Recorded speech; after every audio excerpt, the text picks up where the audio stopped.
I think it's day 11. Day 11 or 12, and I'm still here. Started This Much Is True podcast on the 2nd of this month. And despite having some dodgy moments where I really didn't I knew I'd run out of words someday, feel like appearing on camera and on mic, I have. And I've just come in from a cold, wintry Irish evening with my beloved, and she certainly is. What are we together now? 28, 29 years? Something like that. Where did the time go? Tonight, we're going to talk about your first place outside of the home. You know, the one you called your own? Your pad, your crib, your pied-à-terre, your apartment, your flat, dingy and old as it may be. What is the other one? What was the one years ago? There was a song about it. Yeah, what was that song? Hang on, I've got to get this because I'm an 80s guy. It was Soft Cell, Bed Sitter. You're a bed sitter. That's what we're going to talk about. But first, a couple of things. I'm sorry, but I'm going to have to lower the tone straight away and give my sister my ding-a-ling. I'm going to give her a belt of the ding-a-ling. Because she was the first person to avail of my email address to make contact with me, which is thismuchistrue. You shall see it, thismuchistrue, or even that much is true, at protonmail.com. And she came back to me to put me right on a few things, because last night's topic was grandparents, and I had this kind of sketchy idea as to who they were on paternal and maternal side.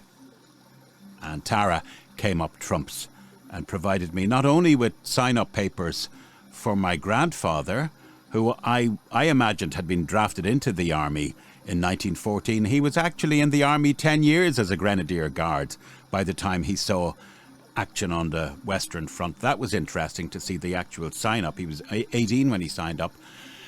So I didn't know that. And of course I was talking through my arse when I started using the Rogers connection, which is on my mother's side. Because, yeah, it was on my mother's side, but I thought they were French, and no, they were Dubliners from Dolphin's Barn.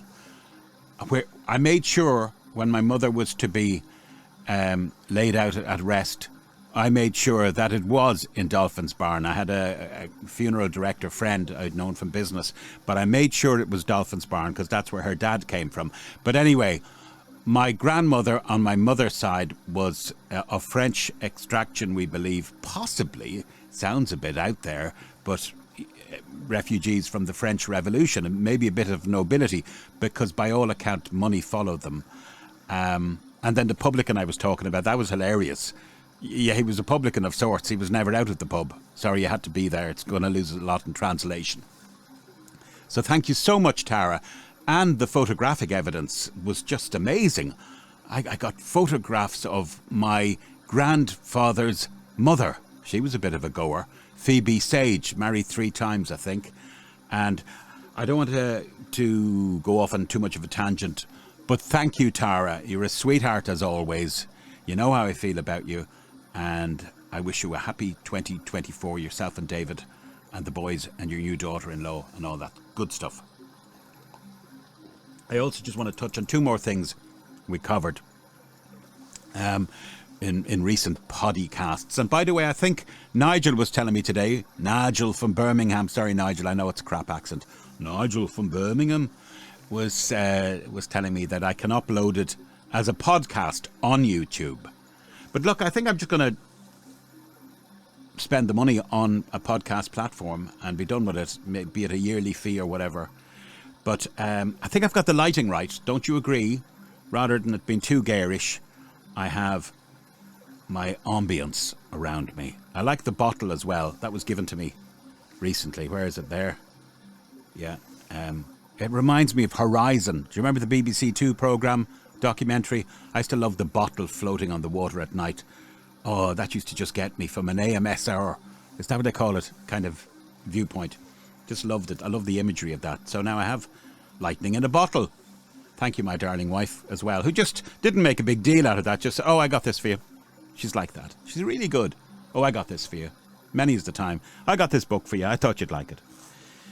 And also, so the other topic was, well, two more, really quick. The first car I got, I went off on such a preamble about telling you how I ended up with 3 cars in the space of a week, haven't got my first car. What I omitted to say was the car that had been crashed into my first car, the Fiat 127, Fiat standing for Fix It Again, Tony. It was such a heap of crap. But the local priest, Father Breslin, God rest him, because he's long gone, I can say his name, Father Breslin, the, what do they call it? He was an army chap, he's chaplain. He bought it, maybe for his housekeeper, but he bought it. And the fucking engine fell out of it as he was on the M50. I guess that's what you get when you spend 150 quid on a car. Yes, the engine fell out of it. Luckily, nobody tried it at home and nobody was injured. But the seat covers needed changing, I would imagine. It's Friday. I've been busy all day. I've reached escape velocity with voiceover, which means I don't have to beat the bushes. I've got work on and I will have on for some weeks. Anything else? Oh, yes. David Soul. Went into a big ramble about him the other day because, as you know, he passed away on January the 4th. I loved Hutch. I loved David Soul. I love how he portrayed him. I said he portrayed him as caring, which he did. But he was sensitive. There was beautiful sensitivity about him. But a quick story. Two really quick. First thing, I also forgot to say just having had the covered man in the 60s, he started out as a singer. Of course, he had a resurgence of hits based on the back of Starsky and Hutch. He was, I think, the top selling singer of 1978 in England. Nearly sure, 77 or 78. And of course, how could you forget such songs as This Time I'm Going In With My Eyes Open, A Quiet Night In, which kind of brings me to tears.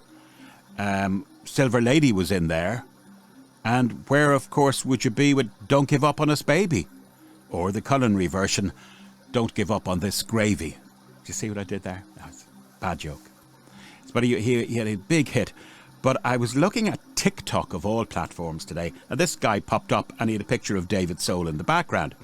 And it transpired this guy had been a young actor sometime in probably the early 90s. And he had to do something with David Soul and they had to meet on set. Now, David Soul, by the way, became a British citizen in 2004. So he did love England and that's where he resided for the last 25 years of his life, I think. But David showed up on some, I don't know, when he wasn't doing Skegness, or probably at that stage, he was doing one-man shows around the Midlands or the Northeast or wherever. So he said he agreed to meet her. They were filming on a coastal, like, you know, one of those casinos, the cheapo ones with the slot machines. And he said there was a fag-end Maggie, basically, some old dear who was playing the slot machines all day.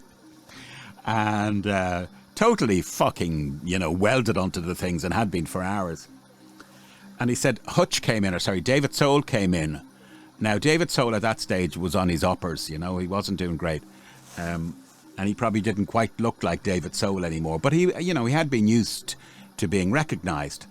And he arrived in the doorway and he kind of, stood there, kind of giving it the, not quite the big I am, but here I am and who's like me kind of thing. She looked up with the fag hanging out of her gob and didn't recognise him at all and said, well, I hope you have more luck than I've had on these slot machines all day, love, or something like that. I can't do a very good Lancashire accent, but whatever. And he said, David Soul had a double whammy. Number one, he hadn't been recognised, so his head was spinning a bit from that. And number two, he couldn't understand a bloody word the woman was saying. And also, very interestingly, so this guy comes up and, he's a young actor and he's talking to David Soul and he said, and you were brilliant, not only in Starsky and Hutch, but what about Salem's Lot, which you might remember was about some guy coming to a town and finding out that everybody were witches, I think. And it was gripping by all accounts. It was a good decision he made post Starsky and Hutch, and many of them weren't. And he said, don't remember it. Don't remember it. I don't know what you're talking. Yeah, I did it, but I don't remember it. So as he said, this guy, he said, look, I think that's what, I'm not sure if he was doing the old coke, the Bolivian marching powder, but he certainly was drinking. And it's sad. It's sad to see a colossus of beauty like that be brought down, and it's happened to bigger people than he was. So, you know, what was all that thing many moons ago when the Roman emperor would be on his chariot and he'd be parading through Rome and cheering crowds, and they always employed somebody to stand behind him and whisper in his ear, "This is all fleeting, this will pass." Just to remind you, it can happen to anybody. You look at me, I used to be beautiful and slim. Now I've got more chins than a Chinese telephone directory, which reminds me there's going to be a Chinese element to what I'm about to share with you. How long have I been talking shite now? 10 minutes? Okay, that's more than enough. But I hope it's been entertaining somewhat. Again, thank you, Tara, and thank you, Nigel. Nigel, maybe you can go into the back end of the website and tinker around. I trust you implicitly. Now, so you decide to move out of your house, either because you have to, or like me, you just decide it's about time I got out of the house. Now, I was a bit late in doing it. I think I was around 25 or 26. And of course, with me, there was always an ulterior motive. I knew when I had it kind of good. I didn't really realise how good I had it. But, I mean, I was living in a house with disposable income I had, and it was all rent-free, and my lovely mother, God rest her, would cook a nice dinner for me, and there was endless cups of tea if I popped in from my rounds during my sales career in the day. There'd be many a cup of tea, and my clothes were washed, and life was good. But of course, I got a girlfriend, and one I was particularly fond of, and I thought, a little love nest, maybe I could do with that. And I also had this really misguided romantic idea of living right by the sea, as close to the sea as I could get. Right now I'm very close to the sea. But down the coast here, I took, to describe it as a flat, it was a little place in Dunleary, which is a historic harbour town. And it was on York Road. I still know the number of it in my head, but that was my first flat. And I packed up some stuff in the car, and I remember I said something like semi-comedic about, "I'm flying the nest, Mum," and Mum was she was happy enough to see me go, I think. But, you know, I suppose she could have been doing with some of the money as well. And that's the thing. If you're thinking about this and you can afford to get out, and, the call of independence and all that, and you might get some bonking in without being interrupted. The fact is, the phrase that was used was, "It's dead money." People you say, but renting is dead money. And it is. It's total dead money.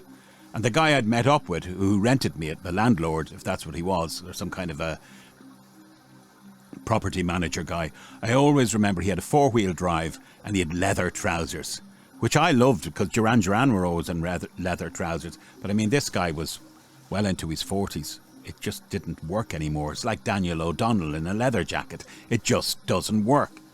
But he took whatever it was off me every month. 600, 700 quid, probably, something like that. And at the time, I was with this, it's a whole new story, but I'm not going to go there. I was with another company. I'd been with a serious corporate company who I loved and would die for, Rank Xerox. And then I'd been headhunted, and there was big money involved, and they were a shower. It was like being in Goodfellas, right? And, to further emphasize that, we all had these massive big cars. And I had a BMW 518. It was a big mother, and it was like something out of, I don't know if you recall the old ZZ Top video, where the guys come along and they chuck the kid the keys. I literally was sitting at a canteen table one day, and these two guys that managed the company, because I was supposedly a manager in it as well, the new boy, but they came in and they were laughing. They said, "Ha ha, over lunch we bought you a BMW." And they chucked the keys at me, and there was 5 miles on the clock, and the plastic still on the seats. Why am I telling you this? We've already talked about cars.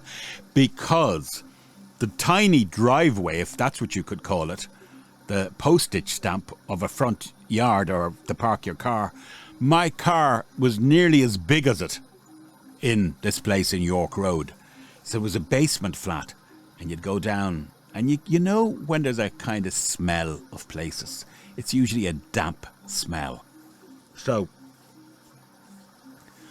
I started out my bachelorhood down there. I remember, well, we didn't do it all the time before you start judging me, but a good friend of mine, and he's still around. Hello, David. David and I clicked. We were in the same company. We'd realised that we jumped onto the Titanic, but we sure as hell weren't going down with it. So there was a little. We got out of there and got some money, but there was a bit of unemployment in between. Certainly, I getting a job afterwards. Can't remember what day. Yeah, David got one as well. But David and I would hang out down there and maybe watch porn videos, which are harmless compared to the shite. I wouldn't even watch that crap now. I won't. On principle, I can't look at. I honestly, I can't. I can't look at what's out these days. Nor would I want to, for fuck's sake. I mean, I've grown up. But we'd look, when we weren't doing that, he had a Saab 900, and he'd go and he'd collect his dole in the Saab 900. I always remember that. We still laugh about that. But it was a grief hole, essentially. So my girlfriend would come over and she'd spend the odd night there, but she wasn't going to fly the nest. And who could blame her? Fucking kip of a place, you know. But yeah, it was a little bolt hole, little love nest for a while, until the relationship hit the rocks. And so did I, because I felt badly when that ended. And I'm the first to say it was my fault. I was an idiot. I was pretty insecure at times. I thought everything was about trappings and achievement, which as you get older, you realise that's, unless you're stupid, you realise that's bollocks. You know, so I judged myself on who I was, and if I wasn't doing well, I wasn't worthy of love. And, oh, look, I'm not going to go there. It's kind of our business. It ended. And I fell very badly for a few months until I said, I had it pretty good at home. And I went home and did my grieving there and got my dinner handed to me and my clothes done again. And then the call of the wild happened again, purely because I got work again, and I decided I just wanted to get out again. So I went off down to a place called Sandy Cove. And I worked in a company I didn't like, another one. It was out of the frying pan into the incinerator. And I just I didn't like them. I didn't like their culture. But in the 7 months I was there, I made some pretty good friends. And I was like, my apartment after I left, I came back to this Sandy Cove place. It was like a crash pad for salesmen. So Marco would be there with the coffee, and these guys would be calling in every so often, and some of them are still my friends to this day. Certainly two I can remember. They would come in and visit me. So that was apartment number 2. Now this was interesting, because at one point I went on the dole for, I think it was 8 months. Then I found a job that I flew, for 12 years afterwards. But I'll tell you something, and I don't want to be crude here, but I didn't want for female company. Job or no job. Wham, bam, I am a man. that's Wham used to sing about, job or no job, you can't tell me that I'm not. I used to go and get kind of drunk in a hotel, and I'd meet women, and they weren't always just kind of loose women. They were all right women. I remember one came to me in our graduate gear. And anyway, I really don't want to be crude, but I wasn't short of company. But there's a movie called Frankie and Johnny, and at one stage Al Pacino says about a stand kind of thing. He said that was just a band-aid on loneliness, which was a very good description. Anyway, I got to know this. Oh, I got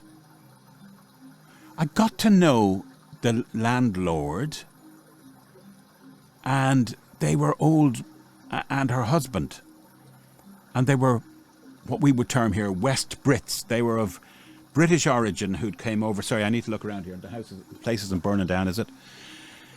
And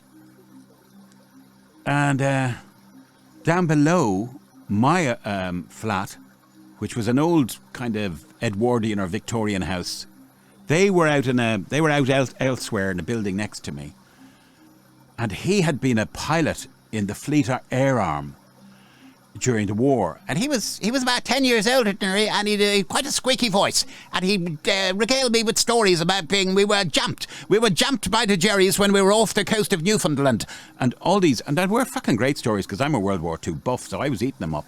Lovely man. And the wife at that stage, I remember thinking she was ancient, because she was like 53. Oh! She's an older woman.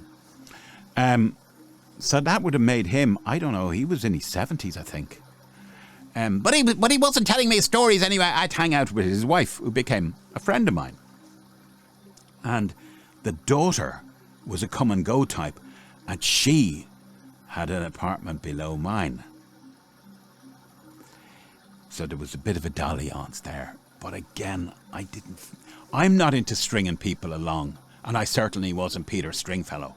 So I was still in grief, basically, with my Band-Aid on loneliness. So I remember she wanted to make a go of things, but I was kind of, oh, no thanks. And then you'd meet a couple of, what were they, like fatal attractions as well, that would bring you at all hours of night. And you'd kind of go, how the fuck did I, oh God. And you know, there was one who used to ring me and going, am I disturbing you? Yeah, you are. At fucking 4:30 in the morning, you're freaking me out. Am I disturbing you? And it was something that had happened, and I didn't want to know. Basically, I didn't want to know. I didn't want to be in a relationship with her. And when I said there was something happened, there wasn't anything like that. It was just it wasn't for me. And she'd be ringing me, and this one was an athlete now. She'd been an athlete, and she was in great shape. But no, I just am I disturbing you? And I'd be going, no, fuck it. That's when I answered, bleary-eyed in my underpants and trembling. And then the other thing she'd say is, I could have done things with you. I could. Now, look, I don't want to start telling tales out of schools to be appearing a lad. I'm just saying I wasn't short of company, but I wasn't happy, you know. But it's just that I look back and go, Jesus, you had nothing going for you. But you were okay in that department. And, of course, I met my love after I got work and never looked back. But, so that was that place. Now, I used to buy, there was a Chinese restaurant around the corner, right on the seafront, and you literally could walk out here and go across to the sea. Unlike Dunleary, where I promised I was going to jog every morning on the harbour, I think I jogged once in a year, never again. And you can tell by looking at me, I'm not the jogging type. Jog waddling, perhaps. But, you could, this was... Oh, well, I won't say what year it was, but it was early 90s, very early 90s. Sorry, I keep hitting this mouse and keep hoping I'm not knocking off the camera with my cup here. You really want to hear this? Okay, so there was a Chinese local, and I used to get Chinese food all the time and pay big money for it, but didn't think about it, you know? Didn't think about it. It was always delivered to me, even though it was like within 50 yards of the house. And one night I had to go across because they'd no delivery man or something. And I went in and I went to collect at the counter, and they said, name please, Chinese fast food. And I go, not fast enough. Sorry, you can't say that these days. You get people annoyed saying, are you slagging off an ethnic origin? No, it was a bit of fucking fun. It's called a sense of humour. Get one if you're in that frame of mind. And I said, Manning, the name's Manning. Manning, the name's Manning. And the manager overheard. And the manager jumped out over the counter, Mr. Manning! Mr. Manning! And the whole restaurant looked up from their frickin' young Sue cream of some young guy or whatever it was they were eating.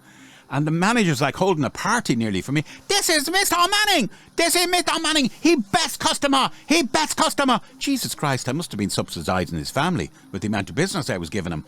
He even went in to the back of the building and he came out with a grandchild or something to show me, look, Mr. Manning, Mr. Manning. So I distinctly remember that. Anyway, Mr. Manning got himself a job that he loved and was back in the saddle again.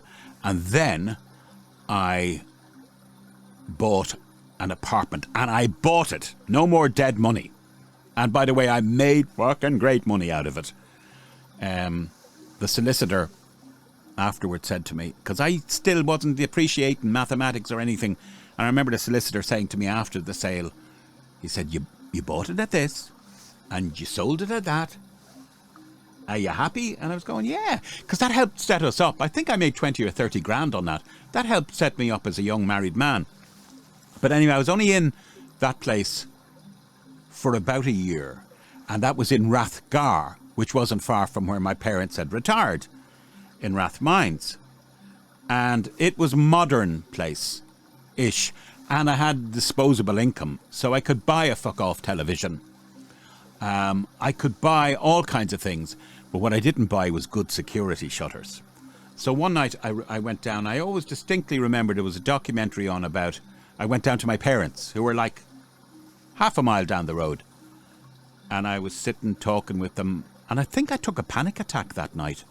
I used to get very stressed in sales. I think an ambulance showed up for me that night. I wasn't the first time that happened. Yeah. Anyway, when I was out, my apartment was raided.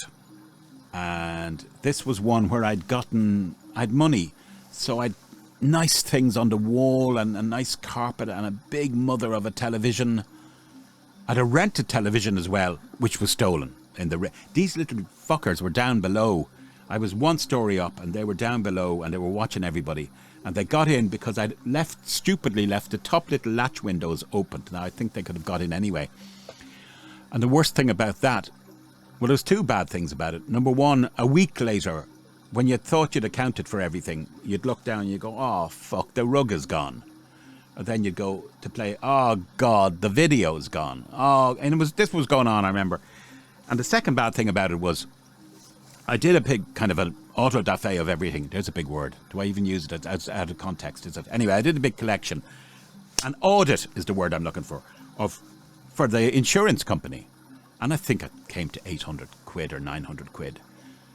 And they didn't even bother their arse sending out a representative to see that I was telling the truth. I could have put 10 grand on that probably and got 10 grand, but hey, that's not how I roll. So we had York Road in Dunleary, Sandy Cove, I can't remember, well, I won't say the road, and then this place in Rathgar. I met my wife, and I remember nobody got on like her and I. And we were pretty mad. She's from the north and she's very good, very funny, very witty. Not even a dry, but a very sharp, metallic sense of humour. And not even a vicious humour, just very witty. So I fell in love and I would always went out with blonde women. She was different. She was dark-haired and fun and a professional. She was a yuppie and so was I. And she'd go between London and Dublin. She had an apartment in London. And still is. She was very funny. I even remember at one point, is the music off, is it? Will I put some more music on? There you go.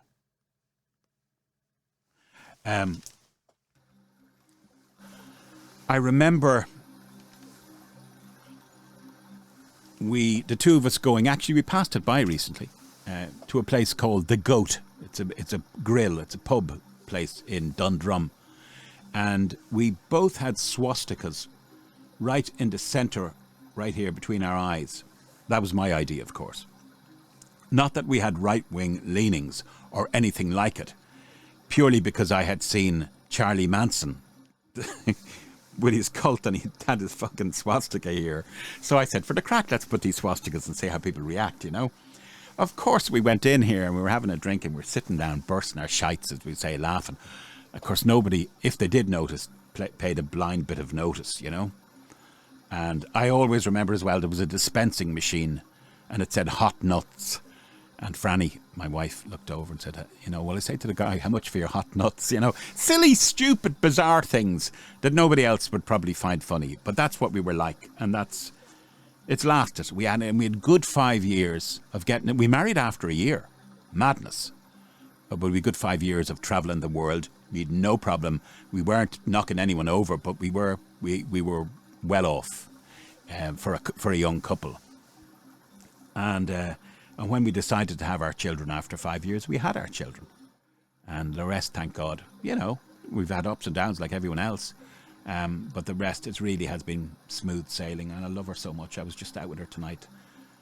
And yeah, anything else I'd say is going to be just mushy. And it's not to sound like that, but we've lasted. And I hope we last for many more years.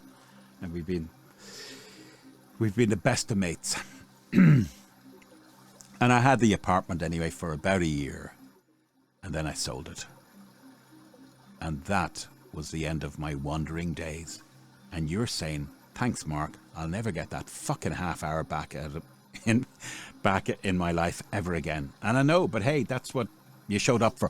Finally, before I go, have you ever noticed words they just kind of creep into the lexicon, don't they? Slogans do as well. The new normal.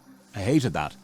That got me very suspicious. The new normal was like upon us as quick as the other thing, and all the rest of it was upon us.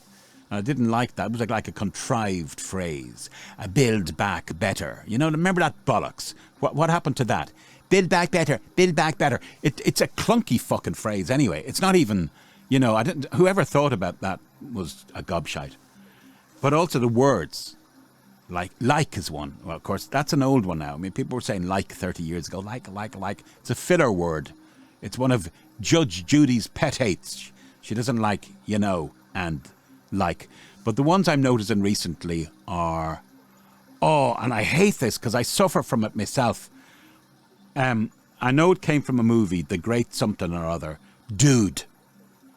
I have dudeitis. I'm constantly saying to my wife, dude. And I keep checking myself. Oh, sorry, I shouldn't have said that. She doesn't care. It's over her head. She doesn't care. But I keep saying dude. And I don't mind one or two dudes. But when everything starts to become dude, I've got a problem. But as you know, it's not the problem that's the problem. It's how you handle the problem that's the problem. I'm going to try and handle that. I'm going to go dudeless, as I am wineless tonight. Tonight is my first night on the dry. I'm going to stay there for the rest of the month. Because it's not agreeing with me. Yes, it is. No, it's not. Dude, pushback. There's been pushback there. Did you ever remember pushback as a phrase? That came out of nowhere, didn't it? Pushback. And finally, the one on everyone's lips, gaslighting. I think that came along via the situation we had 3 years ago as well. Because you were being gaslit. And it comes from a film. There was one in the 50s, but the original one was in the 1930s. I'm told the best one, where this guy drove his wife mad by convincing her that the gas lights outside were on. He wanted to either kill her or just get her money or get rid of the relationship. I can't remember what. But he decided to drive her mad. And one of his tactics was to say, the gas lights are on outside. And she'd go, they're not. And he'd go, well, they were. And she'd go, no, they weren't. Right. I've outlived my usefulness. If you've lasted this long again, Tara, thank you. I'd love to hear from you guys. All right? And what I want you to do is, see the way I'm doing this? What I want you to do is please email me. Comments. You can do it on YouTube, yes. But it would be nice to hear you in thismuchistrue at protonmail.com. You see it there? I've put it in garish yellow for you. How about it? I know it's corny, but I say it. I'm going to tell you the origins of Take Care 'Cause I Care.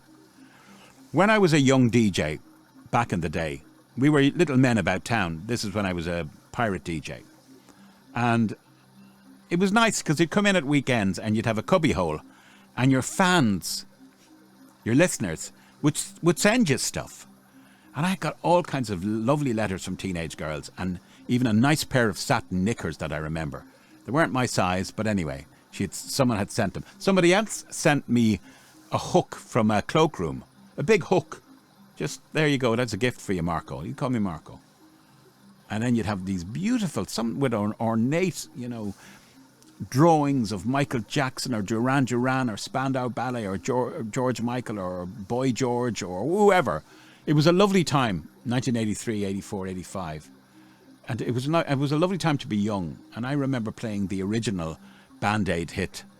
And okay, we weren't a big station, but we were part of something. And I remember that Christmas. I remember The Last Christmas, which was made number one only recently. I remember that single. I remember so much of that. Mark, where are you going with this? Yeah, the origins. One of these teenage girls used to send me all these little things, and they'd look for requests to be played on the radio. But she used to say, take care, 'cause I care. And I do.